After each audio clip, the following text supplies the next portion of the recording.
Hello students, today we will start a new chapter of accountancy, that is accounting procedure, rules of debit and credit. Now we will enter into the world of accounting through the rules and regulation of debit and credit. कैसे करना है ये आइए अब मैं आज आपको बताऊंगी कि इस पूरे चैप्टर में आपको डेबिट और क्रेडिट करने के रूल्स बताए जाएंगे। जब मैंने आपको स्टार्टिंग में अकाउंटिंग की स्टार्टिंग की थी तो बताया था कि जो ट्रांजैक्शन होते हैं, बिज़नेस ट्रांजैक्शन यानी जो लेन देन होता है, उसके थ्रू हमारे पास बिज़नेस में कुछ ना कुछ आता है और बदले में कुछ ना कुछ जाता है। तो सबसे पहले हम ट्रांजैक्शंस को रिकॉर्ड करने का प्रोसेस स्टार्ट करते हैं, यानी ऐसे ट्रांजैक्शंस को पहले क्या करते हैं, आइडेंटिफाई करते हैं। पहला स्टेप क्या होता है, आइडेंटिफाई करने का। आइडेंटिफाई करने के बाद हम उनको ऐसे ट्रांजैक्शंस को आइडेंटिफाई करते हैं जिनको मनी में मेज़र किया जा सके। स्टार्टिंग में ही बताया था चैप्टर 1 में, आप लोगों को याद होगा तो, जो transaction which can be measured in terms of money can be recorded in the books of account. तो उन्हें हम मनी टर्म में जब मेज़र कर लेते हैं तो हम उन्हें फिर कहाँ रिकॉर्ड करते हैं, अपनी अकाउंटिंग बुक्स में रिकॉर्ड करने का जो है प्रोसेस स्टार्ट करते हैं। और सबसे पहली जो अकाउंटिंग बुक होती है वो होती है जनरल। लेकिन हम किसी भी ट्रांजैक्शन को रिकॉर्ड करने के लिए किस तरीके से रिकॉर्ड करें, क्या रूल्स होते हैं, क्या किन रूल्स के थ्रू हम अकाउंटिंग बुक्स में कोई भी ट्रांजैक्शन रिकॉर्ड करते हैं, तो वो हम इस चैप्टर में आपको बताएंगे। सबसे पहली जो बुक होती है वो होती है हमारी जनरल, जिसमें हम किसी भी ट्रांजैक्शन को रिकॉर्ड करते हैं सबसे पहले। और रिकॉर्डिंग के लिए जो रूल्स अप्लाई किए जाते हैं वो रूल होते हैं rules of debit and credit. ठीक है, अब जनरल में जब हम ट्रांजैक्शंस रिकॉर्ड कर लेते हैं तब उनको हम फिर ट्रांसफ़र करते हैं लेज़र में, और लेज़र में हम डिफरेंट अकाउंट्स प्रिपेयर करते हैं। इन सब के भी दो अलग अलग चैप्टर हैं, जनरल का अलग है, लेज़र का अलग है। उसमें हम बताएंगे कि जनरल कैसे बनाया जाता है, यानी फर्स्ट बुक कैसे प्रिपेयर की जाती है, और लेज़र में हम किस तरीके से किसी भी ट्रांजैक्शन को ट्रांसफ़र करते हैं। यहाँ मैं शॉर्ट में आपको अकाउंट का मीनिंग बता रही हूँ, क्योंकि हर एक ट्रांजैक्शन का कोई दो अकाउंट्स पर इफ़ेक्ट पड़ता है। कोई एक अकाउंट डेबिट होता है और दूसरा अकाउंट क्या होता है, क्रेडिट होता है। वही रूल हम बताएंगे कि कौन सा अकाउंट डेबिट होगा और कौन सा अकाउंट क्रेडिट होगा। उससे पहले हम अकाउंट क्या होता है ये बताएं। Account is a record of transaction under a particular head. It records not only the amount of transaction but their effect and direction. यानी किसी भी ट्रांजैक्शन में अमाउंट, मतलब किसी भी अकाउंट को हम जब यहाँ वो कर रही हूँ मैं एक्सप्लेन, तो कि ट्रांजैक्शंस को रिकॉर्ड करने का एक पर्टिकुलर क्या होता है, हमारा हेड होता है। जैसे हम कैश अकाउंट बनाएंगे तो कैश से रिलेटेड सारी इन्फॉर्मेशन हमें कहाँ मिल जाएंगी, कैश अकाउंट के अंदर। यानी कैश कितना आया, कितना गया, ये सब पूरा का पूरा हमें कौन सा अकाउंट बता देगा, कैश अकाउंट। तो पर्टिकुलर हेड से रिलेटेड जो भी इन्फॉर्मेशन हमें चाहिए होती हैं वो सभी इन्फॉर्मेशन हमें एक अकाउंट के थ्रू मिल जाती है। लेकिन हम अकाउंट को कैसे बनाते हैं, इसमें कितने कॉलम्स होते हैं, ये तो डिटेल में मैं बताऊंगी। नीचे आपको एक स्पेसिमेन दिया हुआ है अकाउंट का। अकाउंट में मेनली 8 कॉलम्स होते हैं। कौन कौन से 8 कॉलम्स होते हैं, डेट, पर्टिकुलर, देखिए आप कॉलम में देख रहे होंगे। नेम ऑफ अकाउंट सबसे ऊपर लिखा जाता है। मान लीजिए वेजेस का अकाउंट बना रहे हैं तो वेजेस अकाउंट के नाम से आएगा। फिर उसके बाद इसमें 8 कॉलम होंगे लेफ़्ट साइड, और 8 में से 4 कॉलम होंगे लेफ़्ट साइड और 4 कॉलम ही होंगे राइट साइड। तो कौन कौन से कॉलम होंगे, सबसे पहला कॉलम होता है डेट के लिए, जिस डेट में ट्रांजैक्शन हुआ है उस डेट को रिकॉर्ड करते हैं। देन पर्टिकुलर्स के लिए LF लेज़र फोलियो, इसका फुल फॉर्म होता है, LF का फुल फॉर्म क्या होता है, लेज़र फोलियो। इसमें आप रिकॉर्ड करते हैं जहाँ लेज़र, क्वेश्चन ये होगा लेज़र फोलियो का ये क्या है, JF general folio, sorry, JF का जो कॉलम होता है जनरल के किस पेज से आप एंट्री लेकर के आए हैं। अभी फ़िलहाल आप सिर्फ इतना समझिए कि आप जनरल फोलियो, इसका फुल फॉर्म है JF का। जब हम पहले जनरल बनाएंगे, अकाउंट बनाने से पहले हम जनरल बनाएंगे, तो वहाँ जनरल JF की जगह LF का कॉलम बनता है, जैसे बोलते हैं laser folio.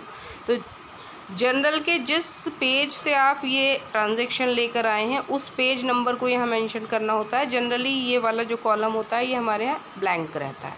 Amount debit, amount के लिए पहला कॉलम साइड है, डेबिट साइड होता है, और फिर उसके बाद ये रिपीट होती है प्रोसेस। इसमें फिर से वही चीज़ें स्टार्ट हो जाती हैं, डेट, पर्टिकुलर, जेएफ, लेकिन अमाउंट का कॉलम डेबिट की जगह क्या आ जाता है, क्रेडिट आ जाता है। बस ये फ़र्क होता है। यानी एक अकाउंट के दो साइड होते हैं, ये left hand side debit side है और राइट हैंड साइड जो है वो कैसा है, क्रेडिट साइड है। और कितने कॉलम होते हैं एक अकाउंट में, 8 कॉलम होते हैं। बस आपको ये ध्यान रखना है कि an account has 8 columns and 2 sides. Left side is known as debit side and right side is known as credit side. There are 4 columns in left side, date, particular, JF or amount debit, and there are 4 columns in credit side also. The same column but the change is on the amount column. Date particular तो as it is रहेंगे, JF भी as it is रहेगा। बस amount के column में amount debit की जगह अब अमाउंट क्रेडिट, उस साइड ही बता देता है कि वो क्रेडिट साइड है, तो अमाउंट का सेम कॉलम रहते हैं, बस साइड 2 हो जाते हैं। तो ये टी शेप अकाउंट का एक क्या है, एक फॉर्मेट है।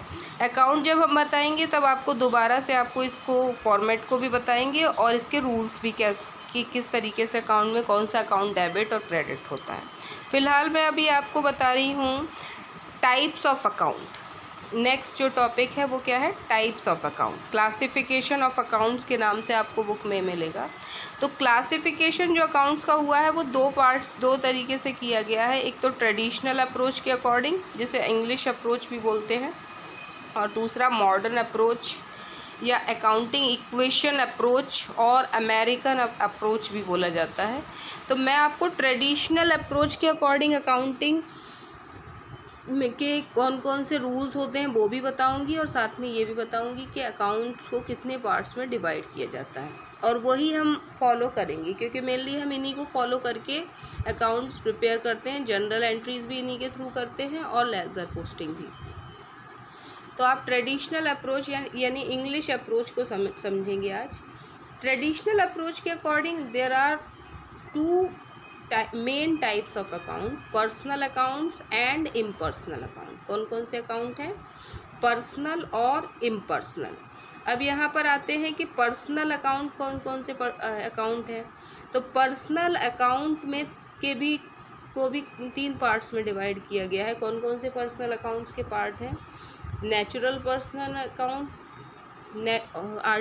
आर्टिफिशियल पर्सनल अकाउंट और रिप्रेजेंटेटिव पर्सनल अकाउंट। ठीक है, अब हम पहले समझते हैं पर्सनल अकाउंट क्या होते हैं। Personal accounts are those account which is related to a particular person, firm और ऑर्गेनाइजेशन।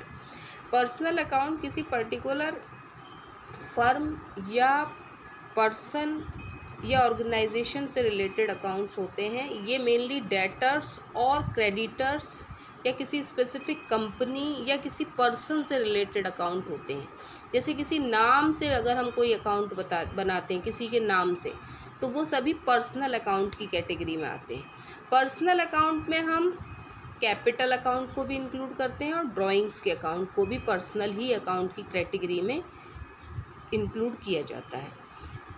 अब आप पर्सनल अकाउंट में ये तो समझ गए कि किसी पर्सन या किसी ऑर्गेनाइजेशन के नाम से जो पर्टिकुलर नेम से जो अकाउंट बनते हैं वो किस कैटेगरी में आते हैं, पर्सनल अकाउंट की कैटेगरी में। तो मेनली एक बिज़नेस में बहुत सारे डेटर्स होते हैं जिनको हम क्रेडिट पर गुड्स सेल करते हैं, तो उन सभी के नाम से हमारे यहाँ अकाउंट बनेंगे। जैसे फॉर एग्जांपल हमने सेल कई गुड्स सोल्ड टू राम, तो राम को हमने गुड्स सोल्ड की तो राम हमारा डेटर होगा, फ्यूचर में पेमेंट करेगा तो हम उसके नाम से अपने यहाँ पर अकाउंट बनाएंगे। तो राम का जो नाम है वो कैसा हो गया, पर्सनल अकाउंट की कैटेगरी में आएगा। अब चूँकि वो नेचुरल पर्सन है तो हम इसको पर्सनल को भी कैटेगराइज करते हैं। तो नेचुरल पर्सन में पर्टिकुलर पर्सन के नाम से बनने वाले अकाउंट आते हैं। The term natural person means person which who are creation of God, यानी कोई भी पर्सन जिसको भगवान ने बनाया है उसके, यानी किसी भी मेन लिए आपको ये समझना है कि किसी के भी नाम से बनने वाला account, Ram, Sita, Shyam, ABCD XYZ, जिस किसी के नाम से अगर हम अकाउंट बनाते हैं तो वो किस कैटेगरी में आएगा? नेचुरल पर्सनल अकाउंट की कैटेगरी में। ठीक है। आर्टिफिशियल पर्सनल अकाउंट में कौन से अकाउंट आते हैं? Artificial personal accounts are those accounts which includes accounts of corporate bodies और institutions which are recognized as a person in business dealings। यानी आर्टिफिशियल पर्सन जो कि नेचुरल नहीं है, किसी भी इंस्टीट्यूशन के नाम, कंपनी के नाम या फिर किसी फर्म के नाम से बनने वाले अकाउंट, वो सभी अकाउंट किस कैटेगरी में रखे जाते हैं? वो सभी अकाउंट रखे जाते हैं आर्टिफिशियल पर्सनल अकाउंट की कैटेगरी में। फॉर एग्जांपल रिलायंस इंडस्ट्रीज़, अब ये रिलायंस इंडस्ट्रीज़ की से अगर आप कोई डील करते हैं तो उन्हीं के नाम से अकाउंट बनेगा। ठीक है। किसी कंपनी का नाम है तो वो कंपनी के नाम से ही अकाउंट बनेगा। Ram and company, Shyam and company, मतलब राम से अगर आप डील करते हो तो वो पर्सनल अकाउंट की कैटेगरी में आ गया। लेकिन अगर उसकी कंपनी के नाम से अगर आप बिज़नेस कर रहे हो तो उसकी कंपनी का नाम अगर मान लीजिए ABC लिमिटेड है तो ABC लिमिटेड का अकाउंट किस कैटेगरी में आ जाएगा? आर्टिफिशियल पर्सनल अकाउंट की कैटेगरी। अब जी इसमें जो थर्ड वाला अकाउंट की कैटेगरी है रिप्रेजेंटेटिव पर्सनल अकाउंट, ये बहुत इम्पॉर्टेंट है। तो ये सारे ही बहुत इम्पॉर्टेंट, लेकिन रिप्रेजेंटेटिव पर्सनल अकाउंट्स कौन से अकाउंट होते हैं? रिप्रेजेंटेटिव पर्सनल अकाउंट वो अकाउंट होते हैं जो किसी ग्रुप या पर्सन को रिप्रेजेंट करते हैं। These account which are represent क्या लिखा हुआ देखिए, रिप्रेजेंट अ सर्टन पर्सन और अ ग्रुप ऑफ पर्सन्स, मतलब जो कि किसी ग्रुप ऑफ पर्सन को रिप्रेजेंट करें। यहाँ आप शॉर्टकट में समझें तो आपको याद होगा मैंने आपको 4 एक्सपेंसेस और दो दो एक्सपेंसेस एक्सप्लेन करे थे प्रीवियस चैप्टर्स में। 2 एक्सपेंसेस थे, आउटस्टैंडिंग एक्सपेंसेस और प्रीपेड एक्सपेंसेस, और 2 इनकम्स थी, कौन कौन सी? अर्न इनकम और एडवांस इनकम। ये सभी अकाउंट यानी आउटस्टैंडिंग से रिलेटेड जो अकाउंट होंगे वो किसी भी एक पर्टिकुलर हेड को रिप्रेजेंट करेंगे। मान लीजिए रेंट आउटस्टैंडिंग है तो रेंट आउटस्टैंडिंग का क्या मतलब हुआ कि हमने रेंट अभी पे नहीं की, उसका इस पर्टिकुलर ईयर से रिलेशन तो है लेकिन अभी हमने उसका पेमेंट नहीं किया। मैंने आपको आउटस्टैंडिंग एक्सपेंसेस की यही डेफिनेशन बताई है कि expenses which are related to a particular year but for which we have received services but the payment has not made are known as outstanding expenses। यानी ये वो expenses हैं जिनके लिए हम वर्क ले चुके हैं, काम ले चुके हैं, लेकिन जिनका हमने पेमेंट नहीं किया। तो उन अकाउंट को हम किस कैटेगरी में रखते हैं? उन सभी को, चाहे वो प्रीपेड एक्सपेंसेस हो, आउटस्टैंडिंग एक्सपेंसेस हो, अर्न इनकम हो या एडवांस इनकम हो, उन सभी को हम रिप्रेजेंटेटिव पर्सनल अकाउंट की कैटेगरी में रखेंगे। बस आपको इतना याद रखना है। यानी नेचुरल, शॉर्ट में अगर मैं आपको बताऊं तो नेचुरल पर्सनल अकाउंट में किसी पर्टिकुलर पर्सन के नेम से बनने वाले अकाउंट आते हैं। आर्टिफिशियल पर्सनल अकाउंट्स में किसी पर्टिकुलर कंपनी, ऑर्गेनाइजेशन या फर्म के नाम से बनने वाले अकाउंट्स को इंक्लूड किया जाता है। और रिप्रेजेंटेटिव पर्सनल अकाउंट्स में किसी ग्रुप को रिप्रेजेंट करने वाले account, for example outstanding expenses account, prepaid expenses account, earn income और एडवांस इनकम अकाउंट्स को इसमें हम इंक्लूड करते हैं। तो ये तो हो गए आपके पर्सनल अकाउंट्स। अब दूसरे कौन से हैं? इम्पर्सनल की कैटेगरी। इम्पर्सनल में हमने 2 चीज़ों को इंक्लूड किया है। Impersonal account also divided into 2 categories, real accounts and nominal accounts. Real accounts, nominal accounts, इनका भी मैं एक्सप्लेनेशन कर देती हूँ। रियल अकाउंट्स जो होते हैं, ये मैंने यहाँ पर आपको इसका भी एक्सप्लेनेशन दिखा रही हूँ और उसी के अकॉर्डिंग मैं आपको एक्सप्लेन करूँगी। इम्पर्सनल अकाउंट्स में पहली जो कैटेगरी है वो है रियल अकाउंट्स की। Real accounts are those accounts which is related to the assets, यानी एसेट्स आपके जितनी भी बिजनेस की एसेट्स होती हैं, नॉन करंट एसेट्स और करंट एसेट्स, उन सभी के नाम से बनने वाले अकाउंट्स कैसे होते हैं? रियल अकाउंट्स होते हैं। फॉर एग्जांपल मशीनरी एसेट होती है ना, कैश ये भी एसेट है। इसके अलावा और क्या हो सकती हैं asset? Building, investment, plant machinery, land, ये सभी। और इंटेंजिबल एसेट्स भी, जैसे गुडविल, पेटेंट्स वगैरह, ये सभी जितनी भी टाइप की एसेट्स मैंने आपको बताई, उन सभी एसेट्स के जो भी नाम से अकाउंट बनेंगे वो सब किस कैटेगरी में आएंगे? रियल अकाउंट की कैटेगरी में। इसके बाद हम आते हैं नॉमिनल अकाउंट। ये भी इम्पर्सनल का दूसरा टाइप है। इम्पर्सनल अकाउंट के दूसरे टाइप नॉमिनल अकाउंट में हम उन अकाउंट्स को इंक्लूड करते हैं जो बिज़नेस की इनकम और एक्सपेंडिचर या फिर प्रॉफिट्स और लॉसेस से रिलेटेड होते हैं। यानी एक बिज़नेस में सबसे ज़्यादा इनकम होती है और एक्सपेंसेस भी बहुत होते हैं, तो इन सब के अकाउंट सबसे ज़्यादा बनते हैं। कौन सी कैटेगरी के अकाउंट सबसे ज़्यादा बनाने होते हैं हमें? नॉमिनल कैटेगरी के, क्योंकि इतने सारे खर्चे करने पड़ते हैं तो हर एक एक्सपेंस का पर्टिकुलर अकाउंट बनता है। फॉर एग्जांपल सैलरी अकाउंट अलग बनेगा, रेंट अकाउंट अलग बनेगा, वेजेस अकाउंट अलग बनेगा, जितने खर्चे होंगे उन सब के अकाउंट बनेंगे। ऐसे ही इनकम्स के भी बहुत सारे अकाउंट बनेंगे। रेंट रिसीव हुआ, कमीशन रिसीव हुआ, तो ये हमारी क्या है? इनकम। इन सब के अकाउंट आप एक ही कैटेगरी में रखते हैं। किस कैटेगरी में? नॉमिनल अकाउंट्स की कैटेगरी। अब इन सभी अकाउंट्स का क्लासिफिकेशन समझने के बाद अब आपको बताती हूँ मैं rules of debit and credit. Rules of debit and credit भी इन अकाउंट के टाइप पर क्या करते हैं? डिपेंड करते हैं। मैंने पिछले वाली सबसे पहला जो टाइप बताया था वो कौन सा बताया था? पर्सनल अकाउंट का टाइप। तो पर्सनल अकाउंट के लिए कौन सा रूल अप्लाई करते हैं? पर्सनल अकाउंट में जो रूल अप्लाई करते हैं या फिर आगे आने वाले जितने जो अकाउंट्स के टाइप हैं, चाहे वो रियल हो या नॉमिनल, उन पे अकाउंटिंग के कौन से रूल्स अप्लाई किए जाते हैं वो भी मैं आपको एक्सप्लेन करूँगी, क्योंकि उन्हीं रूल्स से आप जनरल में एंट्री करेंगे। तो सबसे पहले हम आपको बताते हैं कि पर्सनल अकाउंट पर कौन सा रूल अप्लाई किया जाता है। तो पर्सनल अकाउंट का जो रूल है वो है debit the receiver and credit the giver. ये यहाँ पर मैंने आपको शो भी किया है इसको, और देखिएगा इसको। ये 3 गोल्डन रूल्स बोले जाते हैं। पहला रूल क्या है? Debit the receiver and credit the giver. Debit the receiver, जो रिसीव कर रहा है उसके अकाउंट को हमेशा हम क्या करते हैं? डेबिट करते हैं। और गिवर यानी देने वाले के अकाउंट को हम हमेशा क्या करते हैं? क्रेडिट करते हैं। और उसके रिवर्स अकाउंट को हम डेबिट या क्रेडिट करते हैं। For example sold goods to Ram, तो गुड्स हमने एक बिजनेसमैन ने, जिसके यहाँ बिजनेस बुक्स बन रही हैं, उसने गुड्स किसको सेल की? राम को। तो गुड्स को रिसीव कौन करेगा? राम। तो क्या रूल बताया गया है कि रिसीवर के अकाउंट को हम क्या करेंगे? डेबिट।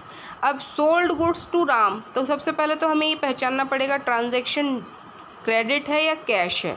तो ऑब्वियस सी बात है, मैंने पहले भी आपको बताया कि जब हम कोई परचेज़ या सेल करें और किसी का नाम हो और उसमें साफ साफ ना बताया गया हो कि कैश में किया गया, तो हम उस ट्रांजैक्शन को क्रेडिट ही मान लेते हैं।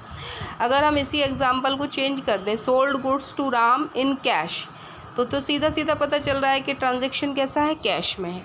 लेकिन अगर ये कहा जाए sold goods to Ram, that means transaction कैसा है? कैश में नहीं है, क्रेडिट में है। तो गुड्स, हमने गुड्स सेल की, लेकिन वो रिसीव किसने की? राम ने। तो राम का अकाउंट क्या हो जाएगा?